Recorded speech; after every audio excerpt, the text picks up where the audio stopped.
सुप्रभात बच्चों, एक बार फिर से आपका स्वागत है हमारे इस यूट्यूब चैनल पर। मैं रामपाल शास्त्री, पीजीटी हिंदी, मथुरा छावनी। पहले भी जैसा कि आपको बता दिया गया था कि हम एक नया पाठ आपको पढ़ा चुके हैं, कैमरे में बंद अपाहिज। उसी का पीपीटी के माध्यम से आपको समझाने का प्रयास एक बार फिर से किया जा रहा है, ध्यान से देखेंगे। कैमरे में बंद अपाहिज, लेखक है रघुवीर सहाय। रघुवीर सहाय जी का जन्म परिचय जो आप सामने स्लाइड में देख रहे हैं। उनका जन्म 1929 लखनऊ में हुआ और उनकी मृत्यु 1990 दिल्ली में हुई। उनके द्वारा विभिन्न प्रकार की रचनाएं कौन कौन सी लिखी, कविता संग्रह, कहानी संग्रह, निबंध संग्रह आदि, वो इस स्लाइड में आप देख पाएंगे। आगे आप देख रहे हैं उनके द्वारा लिखी गई कविताओं में किस प्रकार से उनका कला पक्ष क्या रहा है, भाव पक्ष क्या रहा है, ये उनकी भाषा शैली कैसी है।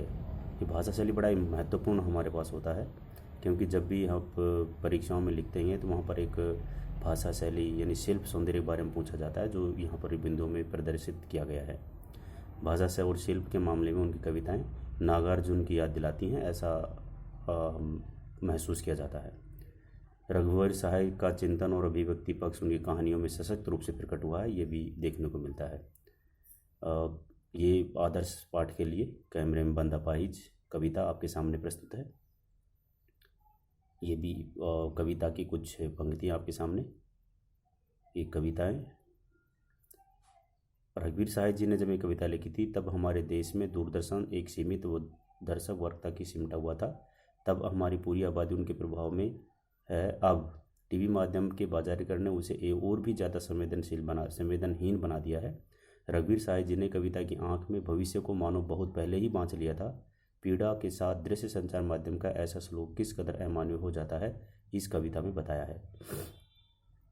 ये कविता की भावभूमि क्या है, ये कविता का संदर्भ क्या है और किस प्रसंग में ये लिखी गई है, इसके शब्दार्थ भी यहाँ पर लिखे हैं। जैसे टेलीविज़न समर्थ साधनों से पूर्ण हो, शक्तिवान, ताकतवर, दुर्बल, कमजोर, अपाहिज, विकलांग, दिव्यांग, रोचक, मनोरंजक, ऐसे ये कुछ कठिन शब्द आपके सामने।